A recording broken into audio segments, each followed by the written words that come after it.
The love story of a wealthy businesswoman and her chauffeur. An unexpected ending. She was signing a $50 million acquisition deal when she realized she could not remember the last time someone had looked at her like she was a person and, not a prize. Victoria Langston, 41 years old, founder of Langston Global Enterprises, sat at the head of a mahogany table surrounded by men who feared her, admired her, and secretly hoped she would stumble. And in that strange, crystalline moment between the click of her pen and the applause of her board, something inside her quietly broke. Not loudly, not dramatically. The way a hairline fracture spreads through fine china, invisible until the cup finally falls. She had built everything herself. The daughter of a seamstress from rural Georgia, Victoria had clawed her way through scholarships, 18-hour workdays, and the relentless dismissal of people who thought ambition in a black woman was something to be corrected. By 30, she had her first company. By 35, she was on the cover of Forbes. By 40, she had a penthouse in Manhattan, a villa in the south of France, a fleet of luxury cars, and a loneliness so enormous she had learned to furnish it with work. She dressed her emptiness in Valentino and called it discipline. She mistook exhaustion for productivity. She kept her calendar so full there was no white space left, no room for anything as inconvenient as feeling. Her driver, Raya Solís, arrived on a Tuesday morning in October, sent by the staffing agency as a replacement after Victoria's previous chauffeur had retired. Raya was 34, lean and quiet, with dark eyes that carried the particular stillness of someone who had survived something significant and decided to keep living anyway.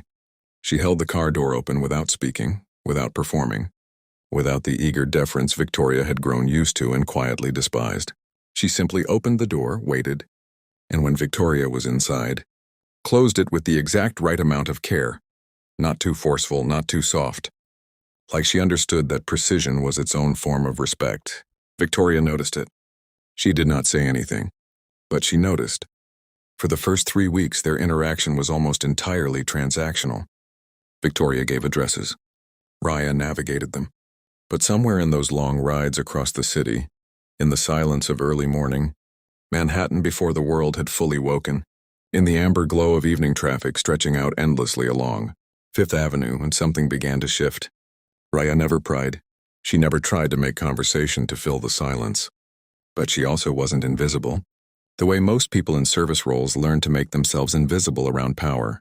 She was simply present, wholly quietly present, and Victoria, who had spent 20 years surrounded by people who wanted something from her, found that presence disarming in a way she could not immediately name. It started with small things. Raya remembered without being told that Victoria took her coffee with a half teaspoon of raw honey, not sugar. She kept a spare cashmere scarf in the glove compartment because she had noticed Victoria rubbing her arms on cold morning rides before the heat caught up. She learned the rhythm of Victoria's days the way a musician learns a score. Not just the notes, but the feeling underneath them. When Victoria was exhausted, Raya took longer routes through quieter streets. When Victoria was preparing for a brutal meeting, Raya played a low, steady classical piece that seemed to organize the air. She never drew attention to any of it. She just did it.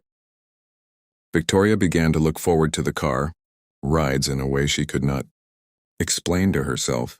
She began to linger before getting out. She began asking questions, not performative ones, but real ones. Where did you grow up? What do you read? Do you believe people can change the course of their own lives? Or do you think fate has already written it? And Raya answered her honestly, without flattery, without the careful calculations that everyone else used around Victoria. She told her she had grown up in San Antonio, that her mother was Mexican and her father was Puerto Rican, that she had spent her 20s trying to become a civil rights attorney and had walked away after a case she could not save, broke something open in her. She said she drove now because she needed the silence of forward motion, because moving felt like a way of not standing still in grief. Victoria heard in those words the shape of her own story told in a different language, and it shook her somewhere deep and private. The first real moment came on a rainy November night after a gala that Victoria had attended alone, smiled through for 3 hours, and departed from feeling profoundly hollowed out. Raya pulled up outside the venue in silence, read Victoria's face with one glance, and did not drive to the penthouse. Instead, she drove slowly without explanation, across the Brooklyn Bridge, and let the city light ripple across the water while rain blurred the windows and made the world outside feel soft and unthreatening. Victoria sat in the back seat and, for the first time in longer than she could remember, allowed herself to cry. Not sobbing, just a slow, quiet leaking of everything she had been compressing. She pressed her fingers to her mouth. She looked out the window. Raya did not say a single word.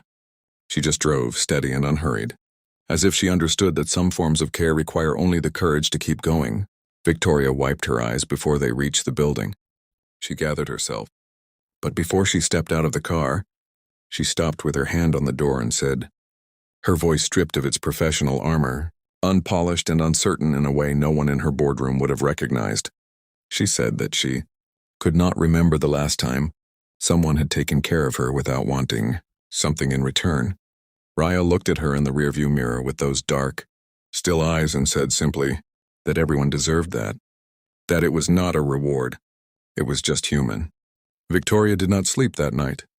What followed was not immediate or reckless. Victoria was not a woman who acted on impulse. Her entire life had been built on control, on patience, on calculated movement. But she was also not a woman who, once she understood the truth of something, could pretend otherwise. Over the weeks that followed, the distance between them changed texture. Not collapsed, changed. Victoria began meeting Raya's eyes in the rearview mirror and holding the gaze a beat longer than necessary. Raya began saying her name, not Ms. Langston, but Victoria, softly, and only when they were alone in the car, and always as if the word itself was something she was handling carefully. The air between them became charged with an honesty that neither of them performed and both of them felt. The challenge was not simply that they came from different worlds, though that was real. Victoria with her board of directors and her Forbes covers, Raya with her quiet apartment in Astoria, and her Saturday morning runs along the East River. The challenge was that Victoria had spent 41 years building walls and calling it strength. She had ended every relationship that threatened to see her fully. She had confused vulnerability with weakness for so long that the two had become almost synonymous in her body. To open herself now to this woman, in this improbable situation, against every protocol of her professional life, required a kind of courage that no acquisition deal had ever asked of her. If you believe in love that crosses every boundary and finds us exactly where we are, please take a moment to like this video and subscribe to our channel. Stories like this one are only possible because of people like you who believe that truth and tenderness deserve to be heard. She almost let fear win. There was a week in December when Victoria, panicking at the fullness of what she was feeling, became cold and clipped in the car, gave only addresses, stopped asking questions. She told herself it was professional. She told herself she was protecting them both. Raya absorbed the change without complaint or confusion, because she was perceptive enough to understand it for what it was. Not rejection, but terror, and she gave Victoria the space to be afraid without withdrawing her own steadiness. She kept the honey in the console. She kept the cashmere scarf in the glove compartment. She kept driving. It was Christmas Eve when it finally broke open. Victoria had dismissed her household staff for the holiday and was spending the evening alone in the penthouse, surrounded by a city dressed in light and celebration. That felt like it was happening in a different dimension from the one she occupied. She called Raya not for a ride, just to hear her voice. Raya answered and listened as Victoria, sitting on the floor of her penthouse kitchen in a $20,000 gown she hadn't bothered to change out of, talked for an hour about her mother's small house in Georgia, about the smell of her mother's sewing room, about how she had spent so long running toward success that she had never stopped to ask herself what she was running from.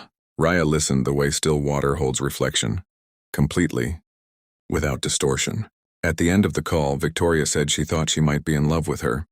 She said it quietly, like a confession, like something being laid down after being carried too long. There was a silence on the other end of the line that lasted only a few seconds but felt enormous. And then Raya said that she had been in love with her since the night on the Brooklyn Bridge, when she watched the strongest woman she had ever seen allow herself to be human, and found that the most beautiful thing she had ever witnessed The unexpected ending was not a scandal or a tragedy. It was not a dramatic falling apart or a sacrifice of ambition. The unexpected ending was this. Victoria Langston, at 41 years old, at the height of every external success the world measures a life by, discovered that the most radical and difficult thing she had ever done was simply allow someone to love her. She and Raya did not make it simple. They made it real, which is harder and more durable. Victoria learned slowly and imperfectly to take up space in her own life rather than just in conference rooms. Raya stepped back into law school on nights and weekends, carrying with her the steady patience she had always had and a renewed belief that she still had something to fight for. They moved neither quickly nor carelessly.